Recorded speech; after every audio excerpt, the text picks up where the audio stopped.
Good morning, everybody. First of all, I do apologize for being absent today with you, of course. But I thought of another alternative. I try to record my presentation through a video so that you can assess my work. And really, it's an honor to share with you what we've learned from the responsibles or the tutors of the University of Constantine during the training that we had together about ICTs and of course um, pedagogical practices. So let's go. This is the outline of my presentation. So brief description of the training, demonstration of the online course on Moodle. Of course, we're going to tackle input system, learning system, the output system, and demonstration of the online course on edX. It's another platform like Moodle. This is a conceptual map. One of the outcomes of this training. The role of the conceptual map is to clarify, to demonstrate, and to give you a whole image of, for example, of a course, of a program, or something else. And this is what I opted for here, to give you insights about this training. So the training was intended, of course, with neophytes, new teachers, new university teachers, and for a period of 6 months, maybe, because I belong to the cohort of March 2020, and of course, this training has got targets aimed at developing and constructing a set of competencies. For example, to enable and make teachers capable of structuring, designing, and putting, of course, their courses online and on different platforms like edX, for example, or Moodle, and to support, accompany, and scaffold learners during the learning process, of course, with all the teaching, learning, and assessment, and of course, adjusting their teaching and their teaching methodologies according to learning needs, to meet the learners' learning needs. Well, the training was in a format of 5 workshops. The first 2 were initial, or providing what I call the basic knowledge, for example, about pedagogical tools, because, for example, I personally didn't know a lot of technological tools and applications, and I learned during these 2 workshops, for example, a PAL 3 visual understanding environment, of course, for constructing and for designing this sort of conceptual map. And the third workshop was a key workshop, because here it was the opportunity for us to reinvest and exploit what we have learned during these workshops, or to use what we have learned during these 2 workshops to, for example, to structure our courses on Moodle, for example. The fourth one, of course, it was about structuring our courses, or MOOCs, for example, on a platform of edX. And the last workshop was a sort of the final assessment, because it ended by a portfolio, and of course a portfolio targeting the learning process as a whole, on all what we learned, all the competencies developed during the whole training.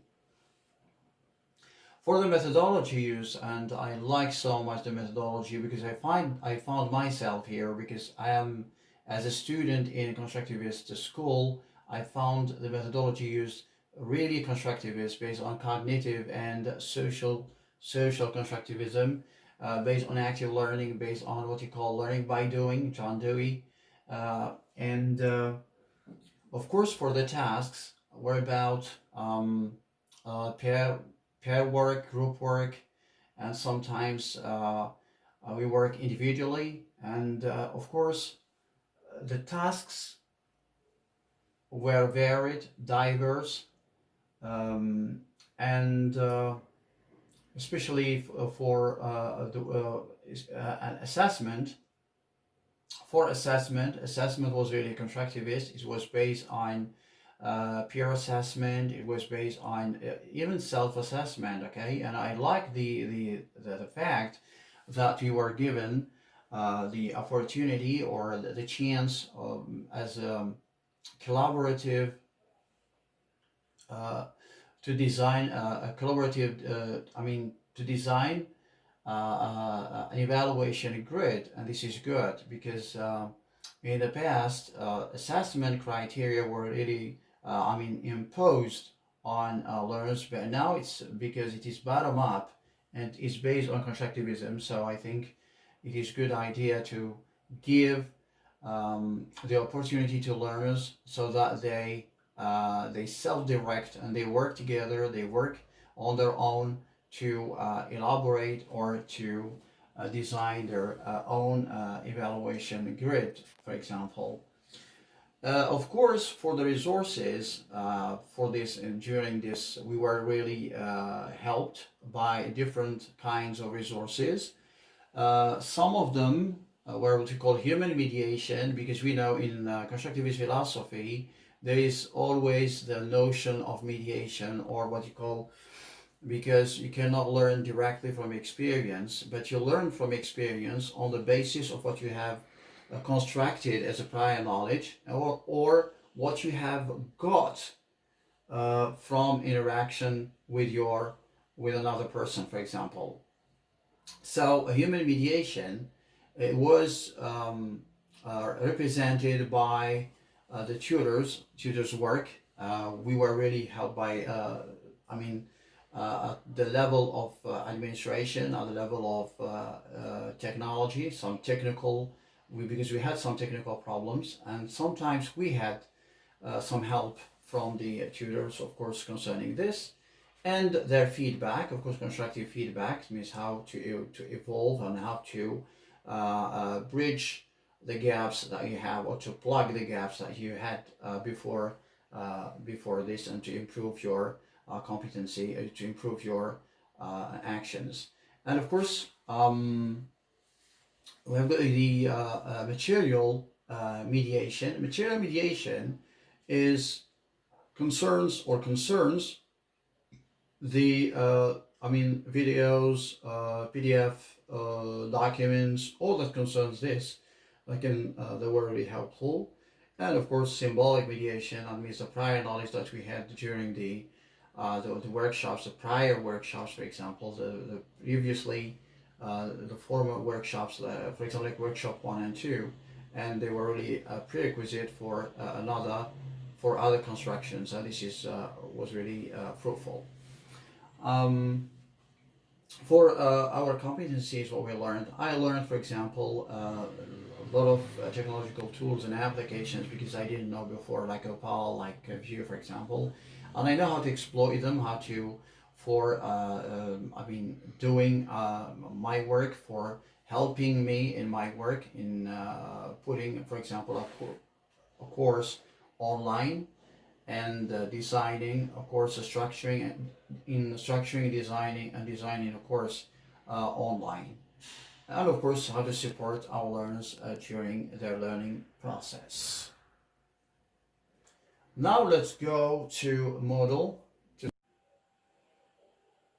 Okay, now let's move to something concrete. Of course, what I call the key work, because this is where we can reinvest what we have learned during the training. Okay, grammar tutorial. This is my course. Well, unfortunately, it's not really a course because speaking about tutorial sessions, okay, just T-Day. So tutorial sessions, of course, as much more practice than a theory. Well, my course is displayed this way. I'm starting giving information about my course. Of course, the faculty, the teacher, of course, teacher's name and how are they going to contact me. I'm speaking about my students are going to contact me, the audience here, and of course, speaking about the assessment, speaking about the place of the course in the curriculum, and some other information that my learners need. Of course, this is a brief summary of my course, especially the rationale behind including English grammar, for example, in the curriculum for B2 students as a whole, because we know now we are in the philosophy of interdisciplinary curriculum, and I mean everything is linked, everything has got a relationship with means every module has got a relationship with another one, and grammar has got its contribution, of course, to the whole construction of a competency that our learners are going to develop during the whole learning process. Of course, this is a summary of grammar. Why, for example, grammar is included here and so on.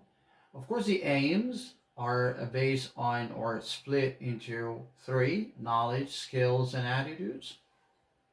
Concerning knowledge, speaking about making our learners able, for example, to learn and make them able to learn and to know, about different rules, different systems of usage, and of course that appropriate use. And the second one about skills. It's about not just grammar, but about our learning strategies, other, for example, like critical thinking, how to develop critical thinking for our students. That's why I include here, and even parts of Bloom's taxonomy. I mean the what you call the HOTS, the high order thinking skills, as you can see, analyze here, evaluate, and because evaluate, analyze, and of course use and practice and apply, for example, what they have learned in other situations, especially in real life situations, of course in real life communicative situations.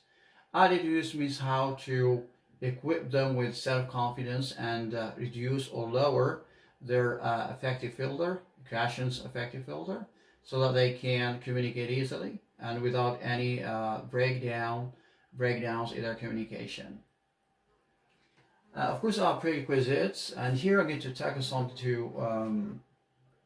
to underscore that not all courses have got prerequisites. It depends on the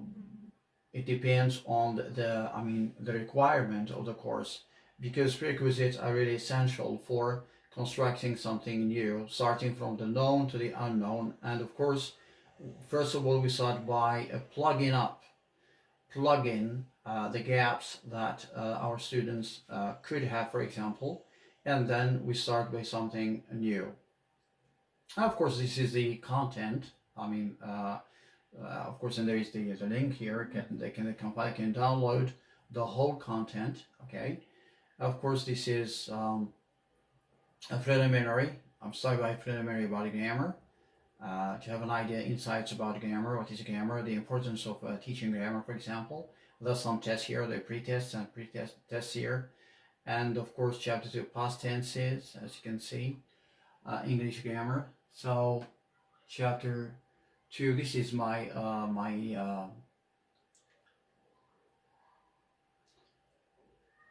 of course, my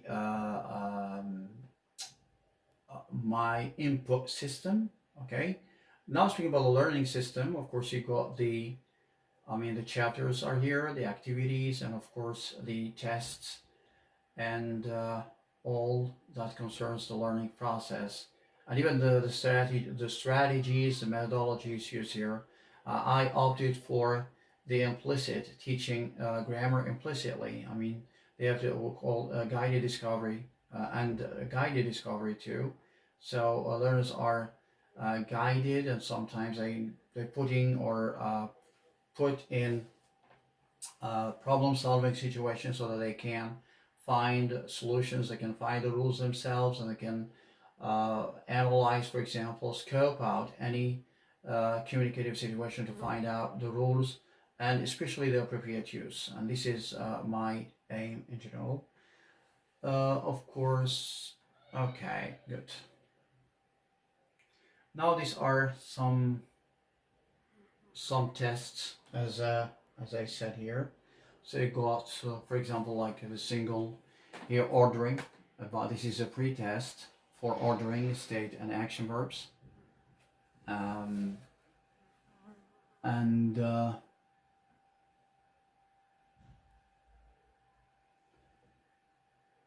this is ordering also about the techniques of teaching grammar. And of course here we got the definitional grammar, fill in the gaps. So different kinds of grammar of tasks, MCQ, CCQ, and so on. Okay, this is what we have.